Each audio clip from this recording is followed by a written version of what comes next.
नमस्कार, आप देख रहे हैं न्यूज इन इंडिया और मैं हूं आपके साथ गगन बिहारी राजपूत। आइए नजर डालते हैं आज की कुछ खास खबरों पर। कानपुर की घटना के बाद उत्तर प्रदेश में बदमाशों की सामत आ गई है। फिरोजाबाद जिले में रविवार की रात दो अलग अलग थाना क्षेत्रों में पुलिस की बदमाशों से मुठभेड़ हो गई। इसमें कुख्यात गैंगस्टर बिक्की बॉक्सर उर्फ विकास सहित 3 बदमाशों को गिरफ्तार किया गया। इनमें 2 बदमाशों को गोली लगी है। मुठभेड़ की एक घटना में चौकी इंचार्ज बाल बाल बच गए। एसओजी को सूचना मिली कि कुख्यात अपराधी बिक्की बॉक्सर उर्फ विकास थाना टूंडला अपने एक साथी के साथ किसी वारदात की फिराक में शिकोहाबाद की तरफ जा रहा है। एसओजी की टीम ने बाइक सवार बदमाशों को रोकने का प्रयास किया तो वो तेजी से शिकोहाबाद की तरफ भागने लगे। बदमाशों की सूचना मिलते ही शिकोहाबाद पुलिस भी सक्रिय हो गई। इस पर बदमाश पुलिस के ऊपर फायरिंग करके आरोंज पुलिया से नहर पटरी पर भागने लगे।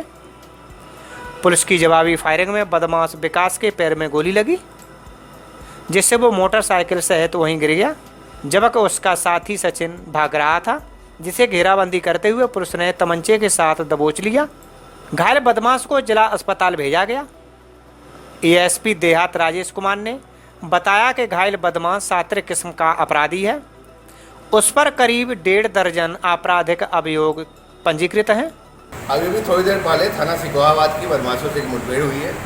एक एसओजी को सूचना मिली थी, जो हमारी जनपद एसओजी है, कि एक बदमाश बिक्की बॉक्सर जो टुंडा का रहने वाला है अपने एक साथी के साथ जा रहा है। एसओजी ने उसे रोकने का प्रयास किया तो बहुत तेज़ी से मोटरसाइकिल से सिकोहाबाद की तरफ भागा। एसओजी ने फिर सिकोहाबाद पुलिस को बताया। सिकोहाबाद पुलिस ने उधर से इसकी घेराबंदी की तो ये अरौज जो पुलिया है उसके पास नहर पटरी पे भागने का प्रयास किया। वहाँ पे इसकी घेराबंदी हुई। इसने पुलिस की गाड़ी देखते ही पुलिस के ऊपर फायर करना शुरू किया। पुलिस ने भी जवाबी फायरिंग की, जिससे इसके पैर में गोली लगी और एक घायलावस्था में गिरफ्तार कर लिया गया। एक साथी इसका और वहाँ पे था, उसकी तलाश अभी भी वहाँ पे कामिंग हो रही है और की जा रही है और जल्दी हम उसको भी गिरफ्तार कर लेंगे। इसके बारे में पता लगा कि ये बिक्की और बॉक्सर टुंडला का रहने वाला है। इसके ऊपर करीब 1.5 दर्जन से ज़्यादा आपराधिक अभियोग दर्ज है। ये सात्विक किस्म का अपराधी है। जो ये संजय मित्तल वाला अपहरण कांड यहाँ सिटी का हुआ था, उसमें भी ये गिरफ्तार हुआ था, जेल गया था। इसके अलावा गैंगस्टर संबंधी कई मुकदमे इसके ऊपर दर्ज हैं। क्या कुछ पुलिस का कोई भी घायल वगैरह है पुलिस की तरफ से? पुलिस के ऊपर भी इसने फायर किया, लेकिन पुलिस ने अपने को किसी तरह से बचा के अपना बचाव करते हुए जवाबी फायरिंग किया, जिसमें इसको गोली लगी है। मौके से तमंचा और इसकी मोटरसाइकिल बरामद हुई है और इसके भागे हुए साथी की तलाश की जा रही है। सर, कोई इनाम वगैरह भी इस बदमाश को पहले से है? अभी इनाम नहीं था। आज अचानक ये मुठभेड़ हुई है। सूचना मिली कि किसी घटना के फिराक में, किसी आपराधिक वारदात के फिराक में उधर जा रहा है और उसमें घेराबंदी करने पे पुलिस पे इसने गोली चलाया है और जवाबी कार्रवाई में इसको गोली। 2017 में फिरोजाबाद के मुख्य उद्योगपति संजय मित्तल के अपहरण का यह मुख्य अभियुक्त था। यह अभी कुछ दिन पूर्व ही जमानत पर जेल से छूटा था। वहीं थाना उत्तर क्षेत्र में हुई मुठभेड़ में एक हिस्ट्री शीटर बबलू लैका पकड़ा गया। उसके पैर में गोली लगी है। उसका साथी फरार हो गया। बदमाशों से मुठभेड़ बम्बा चौराहे के पास हुई। बदमाशों की तरफ से चलाई गई गोली कोटला रोड चौकी इंचार्ज अनिल कुमार के हाथ में रगड़ कर निकल गई। एसपी देहात ने बताया कि बबलू लैका हिस्ट्री शीटर है।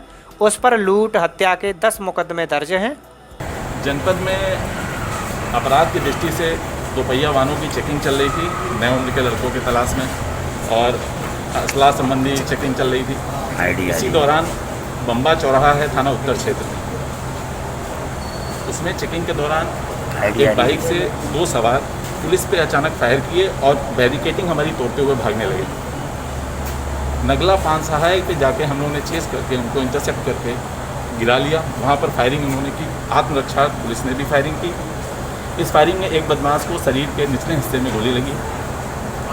उससे तत्काल उसको सुरक्षा उसको अस्पताल लेके आया गया। यहाँ पर उनको एडमिट किया गया। जो सुरक्षित बताए जाते हैं उनका नाम उसने बदमाश ने बताया बबलू लहका नाम बताया है, सन ऑफ कॉमन। तो थाने से जानकारी करने पर पता चला ये हिस्ट्री सीटर है और इसकी हिस्ट्री सी खुली है। लगभग 1 दर्जन मुकदमे इसके ऊपर हैं, हत्या, लूट और 307 के मुकदमे इसके ऊपर हैं।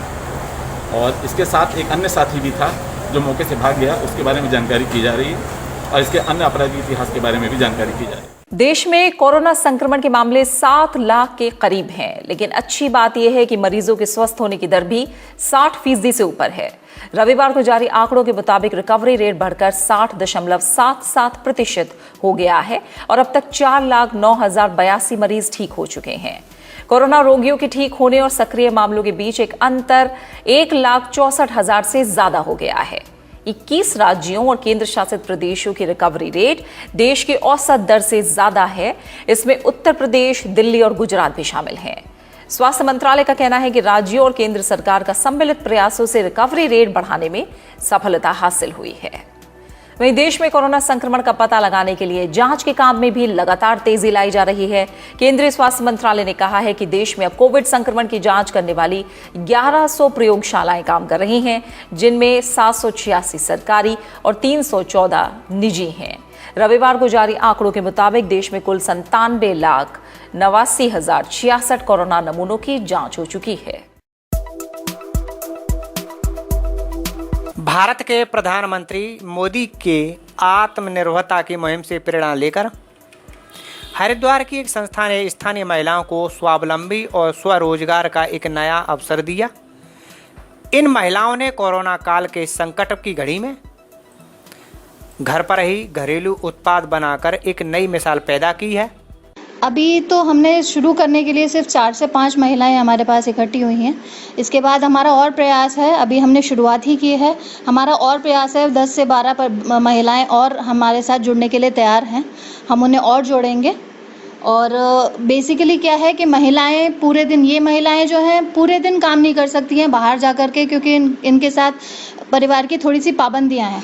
तो अपना कम समय देकर से 2 से 2.5 घंटा 3 घंटा दे करके, जो दोपहर का समय होता है 2 से 5 बजे का समय, जिस समय ज़्यादातर महिलाएं आराम करती हैं, हम वो समय इस्तेमाल करके इनसे सामान, इनका प्रोडक्ट्स हम लोग तैयार करवा रहे हैं, जिससे इनका भी रोज़गार थोड़ा सा इन्हें मिले और इनका समय सही तरीके से इस्तेमाल हो।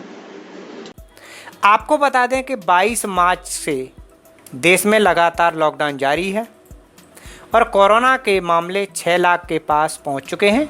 और इस समय घरों में कैद होकर अपना रोजगार खोकर जो महिला मानसिक रूप से परेशान हो चुकी हैं, उनको ही मां कामाख्या ट्रस्ट द्वारा स्वावलंबी और स्वरोजगार बनाने का रास्ता दिखाया है। नैना शर्मा, हमने मट्ठी और सेवियां, अचार, हींग का अचार और जवे, ये सब चीज़ बनाई हैं। कामाख्या ट्रस्ट के अंतर्गत हम लोग बना रहे हैं। जैसे हमारी महिलाएं, कॉलोनी की महिलाएं जिनके हस्बैंड बाहर जाने को अलाउड नहीं करते थे, उनको रोजगार दिलाने के लिए माँ कामाख्या ट्रस्ट ने बहुत अच्छी पहल करी है, जिसे जिनको ज़रूरतमंदों को सामान मिलेगा ही, पर ये जो खाली महिलाएं उनको भी रोजगार मिलेगा। जैसे हमारे प्रधानमंत्री श्री दामोदर मोदी जी ने एक वो बोला है कि आत्मनिर्भर बनो। इन महिलाओं ने अचार, पापड़, नमकीन जैसे घरेलू उत्पाद बनाकर आत्मनिर्भरता की एक मिसाल पैदा की है। महिलाओं ने बताया कि भारत के प्रधानमंत्री ने देश की जनता से जैसे आह्वान किया है, उसी की तर्ज पर उन्हीं से प्रेरणा लेकर हम लगातार अपने आप को आगे बढ़ा रहे हैं। इसके लिए अब जरूरी है कि लोग हमारे उत्पाद खरीदें। समाज सेवी अजय चतुर्वेदी ने भी कहा कि घरेलू उत्पाद साफ सुथरे और घर जैसे हैं। ज़रूरत है तो सिर्फ लोगों का रुझान इनकी ओर करने की। आज हमने इस टाइम जो लॉकडाउन में सब लोग बेरोजगार हो चुके हैं बुरी तरीके से, किसी के पास खाने तक के पैसे नहीं हो पा रहे हैं, घर घर में दिक्कत आ रही है, काम धंधे लोगों के ख़त्म हो चुके हैं। तो हमने कुछ ऐसी महिलाओं को इकट्ठा किया जो बहुत ही परेशान थी, दिक्कत में थी। तो जो भी उनके अंदर टैलेंट था, हमने उन्हें जोड़ा और एक अपनी ट्रस्ट माँ कामाख्या ट्रस्ट के सौजन्य से एक महिला ग्रामोद्योग का आरंभ किया है उसे, जिसमें महिलाओं से हमने कई तरह के प्रोडक्ट्स वगैरह, अचार, मुरब्बा, सेवइयाँ वगैरह, पापड़ वगैरह, चिप्स वगैरह, जो भी उन्हें और भी चीज़ें आती हैं वो सब चीज़ें हम बना करके उन्हें हम सेल करेंगे, जिससे उनको कुछ रोज़गार मिल सके और इस टाइम जो कठिन घड़ी इस टाइम आ रखी है सबके आगे, उससे वो निभर सकें और कुछ आत्मनिर्भर बने अपने आप में और आगे बढ़ें। सॉवरेन गोल्ड बॉन्ड योजना 2020-21 की चौथी किस्त आज खुल रही है। निवेशकों को इस स्कीम के तहत 10 जुलाई तक सोना खरीदने का मौका मिल रहा है। सॉवरेन गोल्ड बॉन्ड के लिए इश्यू प्राइस यानी निर्गम मूल्य 4,852 रुपए प्रति ग्राम तय किया गया है। सरकार ने ऑनलाइन आवेदन करने और डिजिटल भुगतान करने वाले निवेशकों को 50 रुपए प्रति ग्राम की छूट देने का फैसला किया है। ऐसे निवेशकों के लिए गोल्ड बॉन्ड का इश्यू प्राइस 4,802 रुपए प्रति ग्राम होगा। केंद्रीय बैंक ने अप्रैल में कहा था कि सरकार 20 अप्रैल से सितंबर तक 6 किस्तों में सॉवरेन गोल्ड बॉन्ड जारी करेगी। केंद्रीय कृषि और किसान कल्याण मंत्री नरेंद्र सिंह तोमर ने कहा है कि 10,000 नए कृषक उत्पादक संगठनों की स्थापना से किसान समूहों के साथ एक नया आयाम जुड़ने जा रहा है। उन्होंने कहा कि देश के 60% किसान छोटे और सीमांत हैं, जो इन एफपीओ के माध्यम से ग्रामीण अर्थव्यवस्था को मजबूत बनाएंगे। इससे न सिर्फ कृषि की प्रगति में सहायता मिलेगी, बल्कि देश में विकास के नए द्वार भी खुलेंगे। यूपी के जालौन में आज एक बड़ा सड़क हादसा हो गया, जिसमें ट्रक ने स्कॉर्पियो में पीछे से जोरदार टक्कर मार दी। हादसे में स्कॉर्पियो सवार एक सुरक्षाकर्मी की मौत हो गई, जो ओम भवन लखनऊ में तैनात था। घटना उरई कोतवाली क्षेत्र के नेशनल हाईवे 27 की है, जहां मुख्यमंत्री जी की सुरक्षा में तैनात रहने वाला एक सुरक्षाकर्मी अमरजीत अपने 3 साथियों के साथ लखनऊ से मां पीताम्बरा माता जिला दतिया के दर्शन के लिए गया हुआ था। वहां से लौटते समय देर रात जब वह गाड़ी से उरई नगर के पास पहुंचा ही था कि गाड़ी में सवार अन्य साथियों ने गाड़ी रुकवाई और पेशाब करने के लिए गाड़ी से नीचे उतर गए।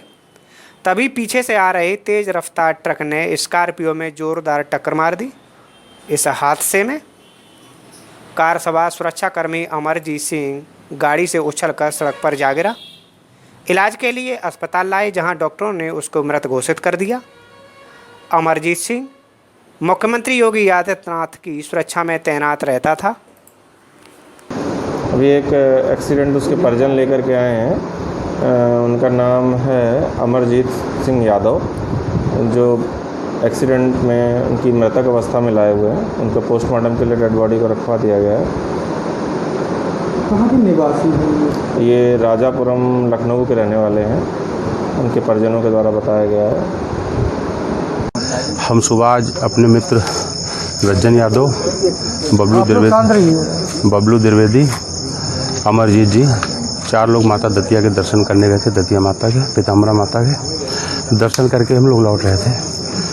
यही उरई के आसपास कहीं हाईवे पे रज्जन भाई को पेशाब लगी, बोले गाड़ी रोको भैया पेशाब करेंगे।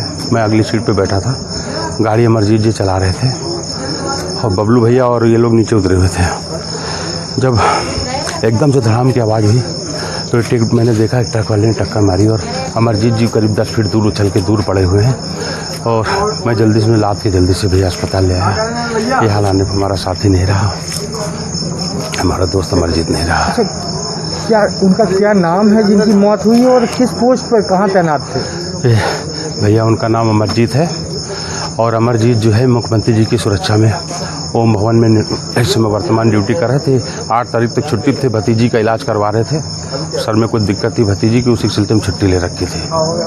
दिल्ली के उपराज्यपाल अनिल बैजल ने राजधानी के छतरपुर में राधा स्वामी सत्संग ब्यास में 10,000 बिस्तर वाले सरदार वल्लभ पटेल कोविड देखभाल केंद्र का रविवार को उद्घाटन किया, जो दुनिया में इस तरह का सबसे बड़े केंद्रों में से एक है। उपराज्यपाल अनिल बैजल ने कहा कि ये केंद्र महामारी से निपटने में महत्वपूर्ण भूमिका निभाएगा। रविवार शाम तक 25 रोगियों को यहां भर्ती कराया जा चुका था।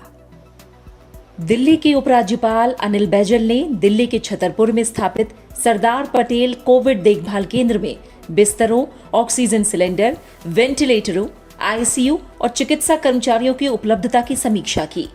उन्होंने आईटीबीपी को केंद्र का जिम्मा संभालने के लिए बधाई भी दी। उन्होंने कहा कि केंद्रीय गृह मंत्री अमित शाह के मार्गदर्शन और समर्थन से दिल्ली को दुनिया के सबसे बड़े कोविड-19 देखभाल केंद्रों में से एक मिला है, जो महामारी के खिलाफ जंग में महत्वपूर्ण भूमिका निभाएगा। उन्होंने ट्वीट करके गंभीर रूप से बीमार रोगियों का विशेष ध्यान रखने और अगर आवश्यक हो तो उन्हें कोविड अस्पतालों में स्थानांतरित करने की सलाह दी है। साथ ही एसडीएमसी को केंद्र में स्वच्छता सुनिश्चित करने का निर्देश दिया है। ऑफिसर्स ने मेहनत की है, डीजी आईटीबीपी साहब ने की है, राधा स्वामी सत्संग व्यास के लोगों ने भी किया है। तो ये सब मिल करके एक बहुत अच्छा फैसिलिटी आया है जिससे लोगों को सुविधा भी होगी और बाकी जो पेशेंट्स हैं, सीरियस पेशेंट्स हैं जो हॉस्पिटल्स में जाते हैं डेडिकेटेड, वहाँ उनके लिए भी भीड़ कम होगी। ये केंद्र 1700 फुट लंबा और 700 फुट चौड़ा है। इसका आकार फुटबॉल के करीब 20 मैदानों जितना है। इसमें 200 ऐसे परिसर हैं जिसमें प्रत्येक में 50 बिस्तर हैं। केंद्र के सुचारू संचालन के लिए आईटीबीपी और अन्य केंद्रीय सशस्त्र पुलिस बलों के 1000 से अधिक डॉक्टर, नर्स और पैरामेडिकल कर्मचारियों के अलावा 1000 अन्य पैरामेडिक कर्मचारियों, सहायकों और सुरक्षा कर्मियों को तैनात किया गया है। राधा स्वामी सत्संग व्यास के स्वयंसेवक केंद्र के संचालन में सहायता देंगे। जालौन में दबंगों की दबंगई थमने का नाम नहीं ले रही। खुलेआम कानून को चुनौती देते हुए एक के बाद एक वारदातों को अंजाम दे रहे हैं। ताजा मामला नंदीग्राम थाना क्षेत्र के गांव सिकरी बुजुर्ग का है, जहां मामूली कहासुनी होने पर दबंग ने तमंचे से युवक को गोली मार दी। युवक की मौके पर ही मौत हो गई। वहीं आरोपी घटना के बाद मौके से फरार हो गया। मौके पर पहुंची पुलिस ने तहकीकात शुरू कर दी है। परिजनों ने बताया कि मृतक युवक की आरोपी के बड़े भाई से किसी बात को लेकर कहासुनी हो गई थी। दोनों में विवाद चल ही रहा था कि पीछे से आए आरोपी ने युवक को तमंचे से गोली मार दी। इसमें मुकदमा पंजीकृत किया गया है और नंदीगांव थाने में मुकदमा पंजीकृत करने के बाद 2 लोगों को हिरासत में लिया गया है जो नामजद हैं, और तीसरे के भी प्रयास चल रहे हैं कि जल्दी उन्हें हिरासत में लेकर पूछताछ की जाए और असली जो घटना है उसका खुलासा करके जल्द से जल्द जो विपक्षी हैं जिनके ऊपर नामजद कार्रवाई की गई है उनके ऊपर सख्त से सख्त कार्रवाई की जाएगी। सर, क्या वजह थी जिस वजह से जो सुनने में आ रहा कि मामूली विवाद के चलते हुए मारपीट, तो ऐसा क्या मामला हुआ है जिसमें हत्या कर? अभी इसकी जांच की जा रही है और जब ये सब लोग मिल जाएंगे उसके बाद पूछताछ करके इसका खुलासा किया जाएगा। सूत्रों के अनुसार पीपुल्स लिबरेशन आर्मी के सैनिकों को टेंट हटाते, बख्तरबंद गाड़ियों से उपकरणों और सैनिकों को पीछे हटते देखा गया। कोर कमांडर स्तर की बैठक में बनी सहमति के बाद विश्वास बहाली की ओर ये पहला कदम। आज है जनसंघ के संस्थापक, चिंतक और शिक्षाविद डॉक्टर श्यामा प्रसाद मुखर्जी की जयंती। प्रधानमंत्री नरेंद्र मोदी ने भारत की एकता और विकास में योगदान के लिए डॉक्टर मुखर्जी के योगदान को किया नमन।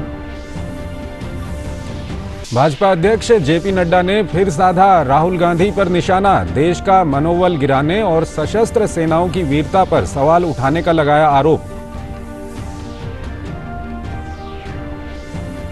असम में बाढ़ की स्थिति में सुधार और बिहार में भी नदियों के जलस्तर में गिरावट। मुंबई में लगातार बारिश से फिलहाल राहत। गुजरात में भारी बारिश के कारण कई इलाकों में पानी भरा। मौसम विभाग ने देश के कई हिस्सों में आंधी और बारिश की दी चेतावनी।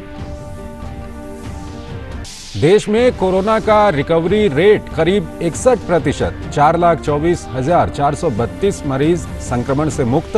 संक्रमण के बढ़ते मामलों के कारण तिरुवनंतपुरम में आज से 7 दिन तक ट्रिपल लॉकडाउन। और सावन का पहला सोमवार आज देश भर के शिव मंदिरों में विशेष पूजा अर्चना। कोरोना संकट के दौर में देवघर का विश्व प्रसिद्ध श्रावणी मेला स्थगित। श्रद्धालुओं को रांची दूरदर्शन की मदद से ई दर्शन कराएगा प्रशासन।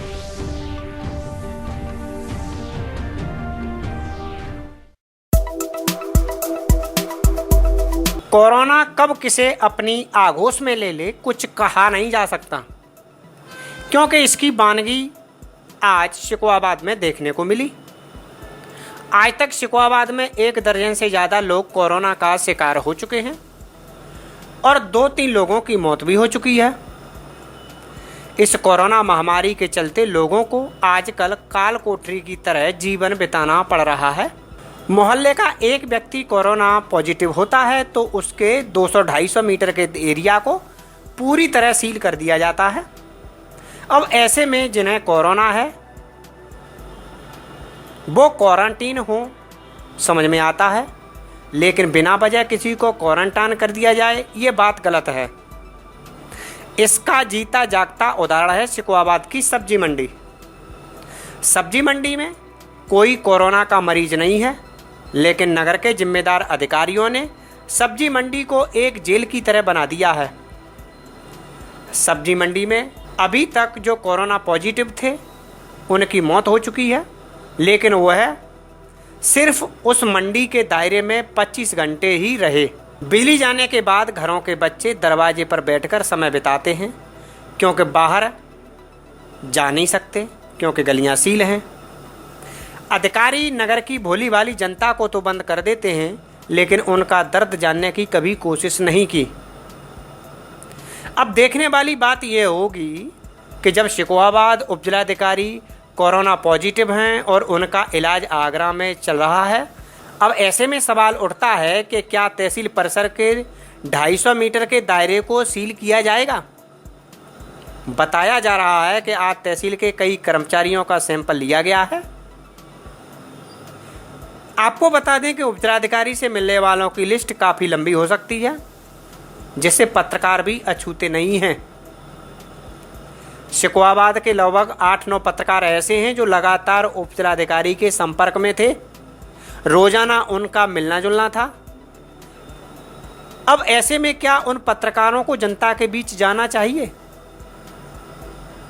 हाँ, केंद्र सरकार की गाइडलाइन के हिसाब से नहीं जाना चाहिए, लेकिन वो आज भी जनता के बीच जाकर बराबर दूसरों की जान जोखिम में डाल रहे हैं।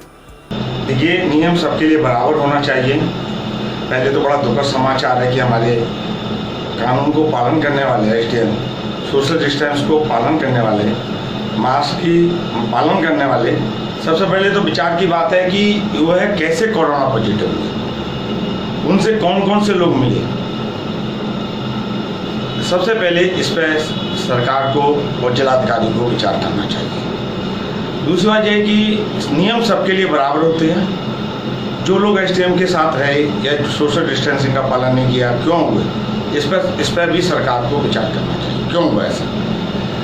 जब व्यापारियों की दुकानें बंद की जाती हैं, उनको सड़कें जाम की जाती हैं, उनके जब कोरोना पॉजिटिव सीएम निकलता है 500 मीटर तक, तो मेरे हिसाब से तो इसमें भी ये पालन करना चाहिए कि बाकायदा बल्लियाँ लगा के जिस तरह और जगह की है, उससे यहाँ भी बंदी करनी चाहिए, तहसील को बंद करना चाहिए।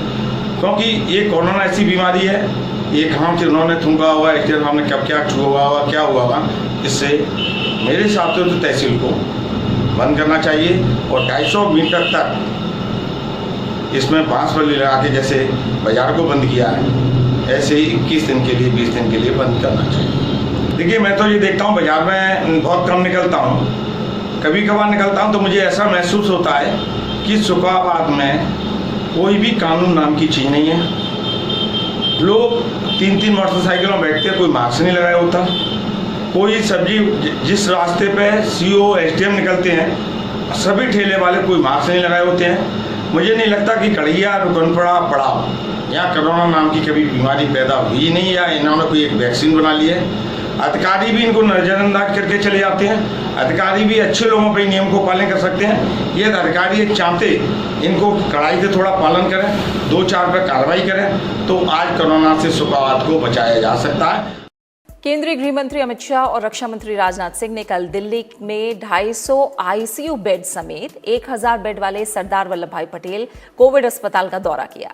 ज्यादा से ज्यादा लोगों के उपचार और जान बचाने के केंद्र सरकार के जज्बे को और मजबूत करते हुए ये अस्पताल भारतीय रक्षा अनुसंधान और विकास संगठन, गृह मंत्रालय, स्वास्थ्य और परिवार कल्याण मंत्रालय, सशस्त्र बलों और टाटा सन्स ने मिलकर रिकॉर्ड 12 दिन में तैयार किया है। दिल्ली में कोरोना वायरस के बढ़ते मामलों पर लगाम लगाने के लिए केंद्र सरकार की ओर से लगातार जरूरी कदम उठाए जा रहे हैं। इसी क्रम में सरदार वल्लभ भाई पटेल कोविड अस्पताल का दौरा करने पहुंचे केंद्रीय गृह मंत्री अमित शाह ने कहा कि प्रधानमंत्री नरेंद्र मोदी इस चुनौतीपूर्ण समय में दिल्ली की जनता की मदद करने के लिए पूरी तरह से प्रतिबद्ध हैं।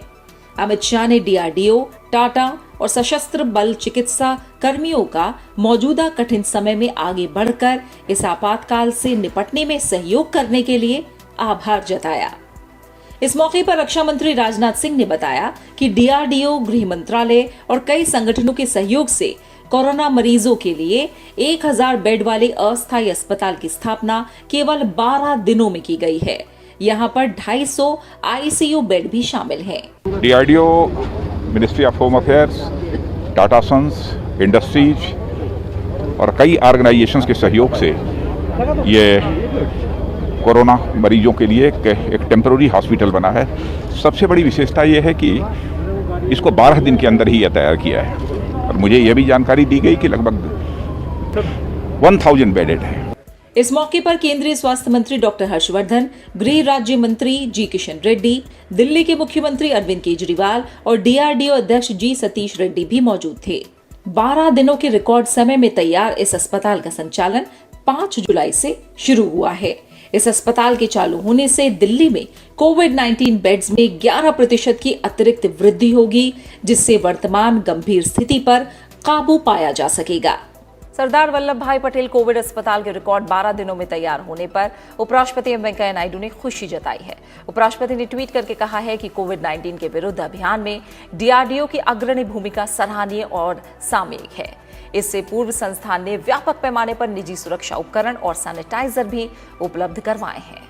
दिल्ली में DRDO की ओर से बनाए गए सरदार वल्लभ भाई पटेल कोविड-19 अस्पताल का दौरा करने पहुंचे मुख्यमंत्री अरविंद केजरीवाल ने कहा कि अभी अस्पतालों में बेड की कोई कमी नहीं है। उन्होंने कहा अगर कोविड के मामलों में उछाल आता है तो ये कोविड बेड बहुत महत्वपूर्ण होगा। इस वक्त मैं समझता हूं कि हॉस्पिटल बेड्स की भी अभी फ़िलहाल कमी नहीं है। अभी देख के आ रहा हूं 15,500 हमारे पास टोटल कोविड बेड्स हैं, जिसमें से 5300 केवल ऑक्यूपाइड हैं। ICU बेड्स की थोड़ी कमी नज़र आ रही है कि अगर आने वाले दिनों में मान लीजिए भगवान ना करे ऐसा हो कि अगर स्पाइक आता है तो ICU बेड सबसे क्रिटिकल होंगे, तो ये ICU बेड्स हमारे लिए बहुत क्रिटिकल होंगे। DRDO के चेयरमैन जी सतीश रेड्डी ने कहा कि कोरोना से निपटने के लिए DRDO अब तक 70 मेड इन इंडिया उत्पादों का निर्माण कर चुका है। उन्होंने कहा कि जरूरत पड़ने पर DRDO हर महीने करीब 25,000 वेंटिलेटर्स बना सकता है। DRDO का इक्विपमेंट लगाया है, ये पूरा इंडिजिनस इक्विपमेंट है। वेंटिलेटर्स में आज तक मेरा इन्फॉर्मेशन ये है 15,000 से ज़्यादा वेंटिलेटर्स देश में ऑलरेडी बन चुकी है और ये जुलाई में अभी और 20,000 बन जाएगा, मतलब 35,000 से 40,000 तक ये महीना में आ जाएगा। ये बहुत लार्ज नंबर है, इससे ज़्यादा हमको ज़रूरत नहीं। अगर चाहिए तो हर एक महीना 20-25,000 वेंटिलेटर्स बनाने के लिए हमारा लोग तैयार है और एक्सपोर्ट करने के भी तैयार है। और air India Vande Bharat mission के अंतर्गत अमेरिका और भारत के बीच 11 जुलाई से 19 जुलाई के दौरान 36 उड़ानें संचालित करेगी। टिकटों की बुकिंग आज शाम 8 बजे से केवल एयर इंडिया की वेबसाइट पर की जा सकती है।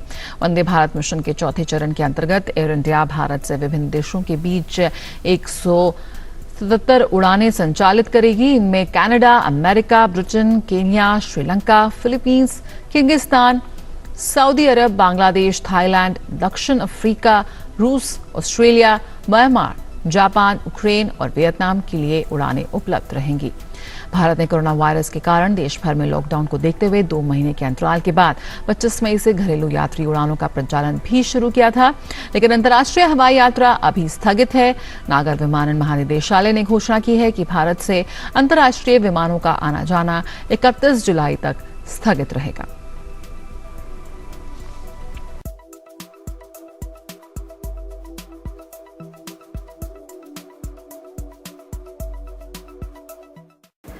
पवित्र अमरनाथ यात्रा पर जाने वाले लोगों के लिए कोविड-19 की जांच कराना अनिवार्य होगा। सुप्रीम कोर्ट द्वारा अमरनाथ यात्रा के लिए गठित उप समिति की कल जम्मू में बैठक में यात्रा की तैयारियों की समीक्षा की गई।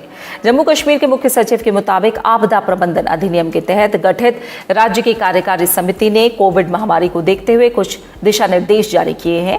इसके तहत अमरनाथ यात्रा पर जाने वाले सभी लोगों को जम्मू कश्मीर में प्रवेश करते ही RT-PCR जांच करानी होगी। जब तक परीक्षण के नतीजे नहीं आ जाते लोगों को क्वारंटीन में रहना होगा। इस बीच केंद्र शासित प्रदेश जम्मू कश्मीर में इस साल की अमरनाथ की छड़ी मुबारक संबंधी पूजा अर्चना कल पहलगांव में की गई। जम्मू कश्मीर के उपराज्यपाल गिरीश चंद्र मुर्मू ने भी पवित्र गुफा के दर्शन किए और भगवान शिव को श्रद्धा सुमन अर्पित किए। महंत दीपेंद्र गिरी ने कुछ साधुओं के साथ मंदिर में पूजा अर्चना की।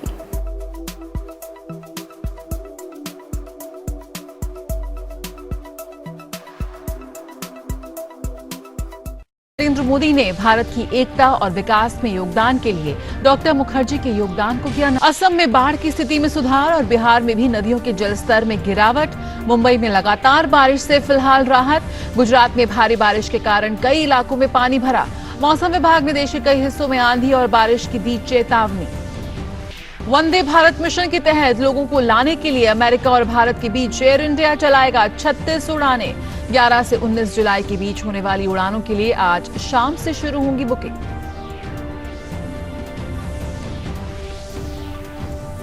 कोरोना काल में आज से देश भर में फिर खुल रहे हैं ऐतिहासिक स्मारक, लेकिन ताजमहल के अभी नहीं होंगे दीदार। आगरा का किला भी बंद।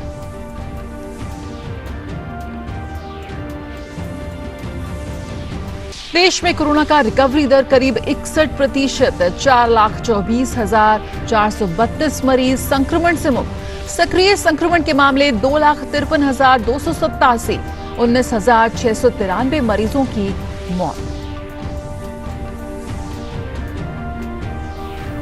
विश्व भर में कोरोना वायरस संक्रमितों की संख्या करीब 1,14,61 से अधिक स्वस्थ, जबकि 5,33,000 से ज्यादा लोगों की मौत। अमेरिका में सर्वाधिक करीब 28,80,000 संक्रमित।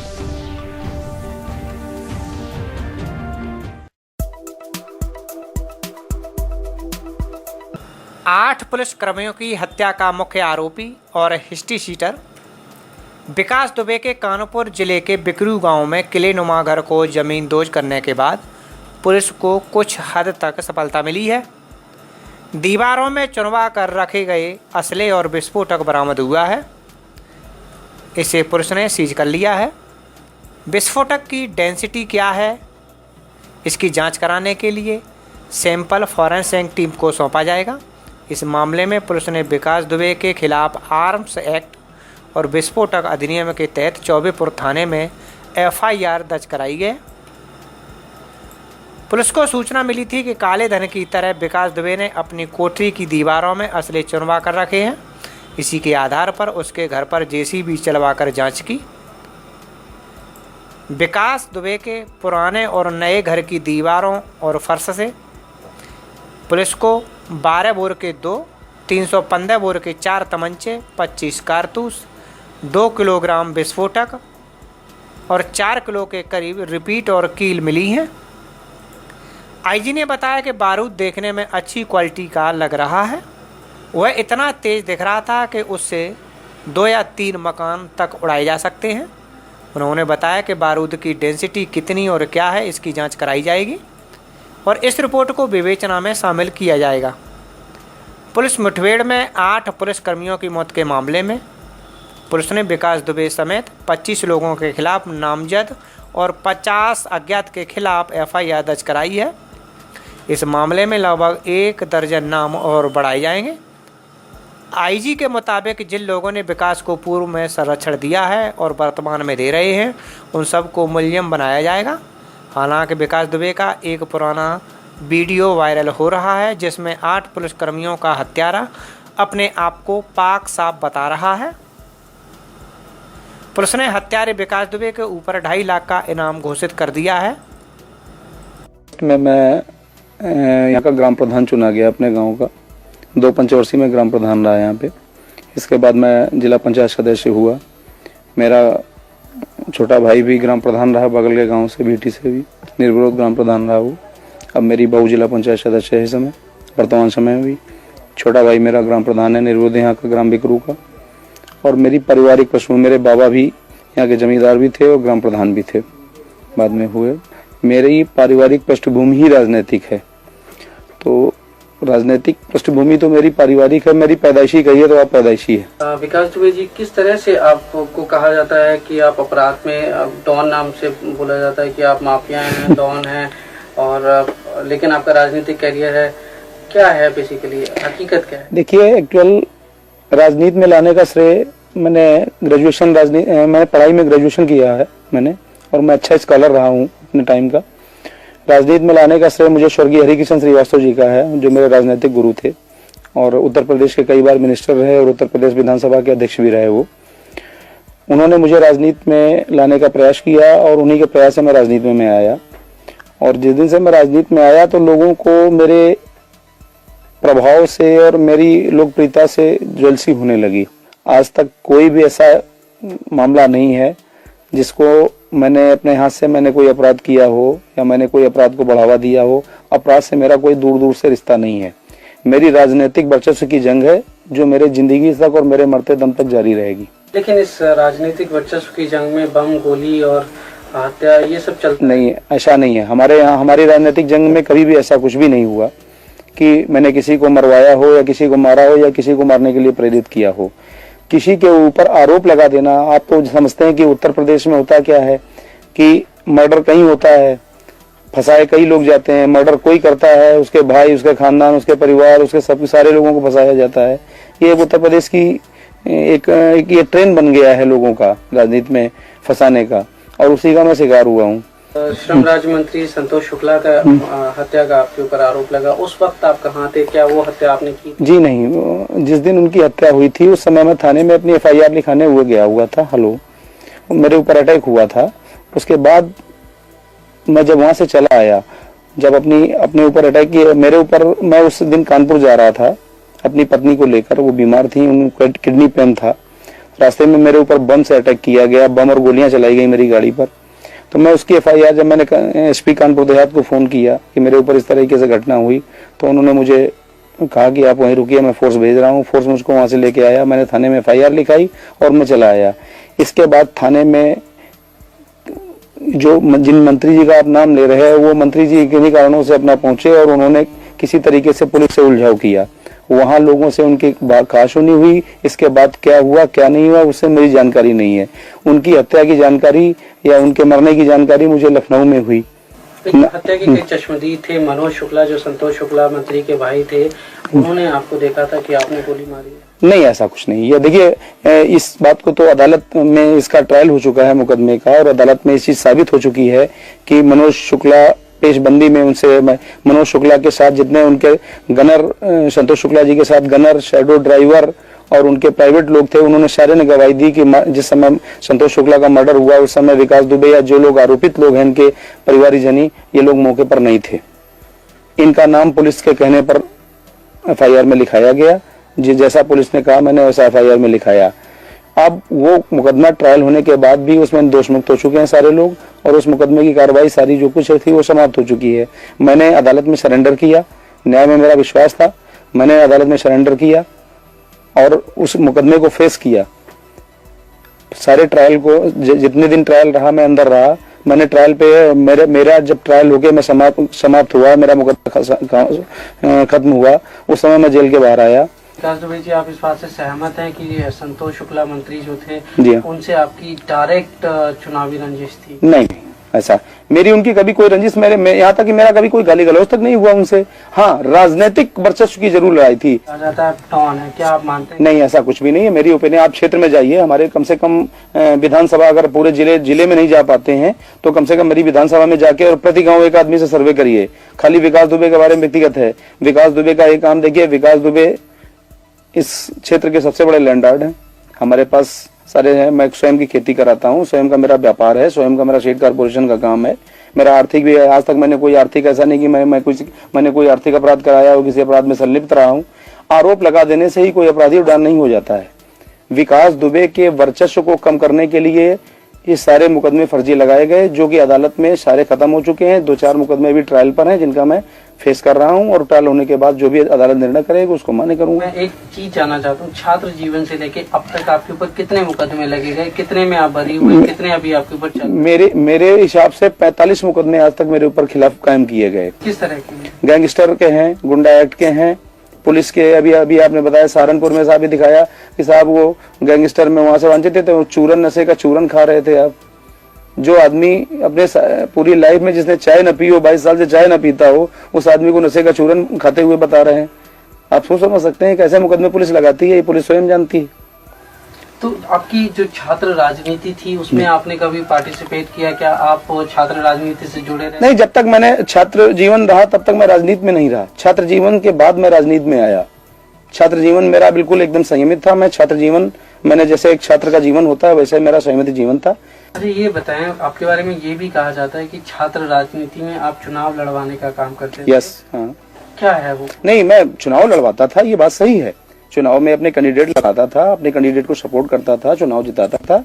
ये आप मान लीजिए कि हो सकता है ये गॉड गिफ्टेड भी रहा हो मेरे साथ, क्योंकि मुझे राजनीति से छात्र जीवन में ही कुछ मेरे अंदर जम्स आ गए थे कि नहीं है, किसी को प्रेसिडेंट बनाना है अपने यार मित्र को, या ये आदमी अच्छा है, इस काबिल है कि इसको प्रेसिडेंट बनाया जाए, इसको महामंत्री बनाया जाए। लेकिन ये भी कहा जाता है कि आप इसी राजनीति से इतने प्रेरित हुए कि आपने संतोष शुक्ला को बीच थाने में इतने सारे लोगों की भीड़ में मारा, जो आप पे आरोप लगे, और आप हाईलाइट होना चाहते थे, इसीलिए आपने ये सब कारनामे किए। ये कहाँ तक सच है? देखिए, ये सब मनगढ़ंत बातें हैं और बेबुनियाद बातें हैं। संतोष शुक्ला की ना तो मैंने हत्या की और न कभी मैंने उनका हत्या का ख्याल लाया मेरे जीवन में, और मैं भी उनसे, जिन लोगों ने हत्या की है उनसे मैं सहमत नहीं हूँ। किन्हीं लोगों ने भी की हो उनकी हत्या, क्योंकि राजनीति में वर्चस्व में इतनी है। लेकिन संतोष शुक्ला की छवि चूंकि हमारे यहाँ अच्छी नहीं थी। संतोष शुक्ला के, विकास दुबे के कोई दुश्मन नहीं थे। संतोष शुक्ला ने जिन 50 लोगों को, हजारों लोगों को यहाँ जबरिया जेल में बंद कराया फर्जी मुकदमे लगवा के, हो सकता है उन्हीं में से कोई उनका इंटेंशन रहा हो। और इवन यहाँ तक मालूम है कि संतोष शुक्ला के परिवार में खुद संतोष शुक्ला ने 4 मर्डर करा रखे हैं अपने परिवार में। ये शायद आपको जानकारी नहीं होगी, मैं आपको व्यक्तिगत जानकारी बता रहा हूँ। संतोष शुक्ला ने अपने 2 भाइयों और अपने चाचा का मर्डर भी करा रखा है अपने गाँव में, और इनके गाँव के लोग भी इनके विरोधी हैं। वो हमारी विधानसभा के रहने वाले नहीं थे, लेकिन इनके गाँव के, और आज भी उसमें से एक आदमी फरार है। इनकी हत्या के उद्देश्य से फरार हुआ था रमाकांत शुक्ला, जो इनके परिवार का ही है, ग्राम प्रधान था इनके गाँव का, और वो इनकी हत्या के उद्देश्य से कसम खा के ही फरार हुआ था। हो सकता है उसने भी मौके का फायदा उठाया हो।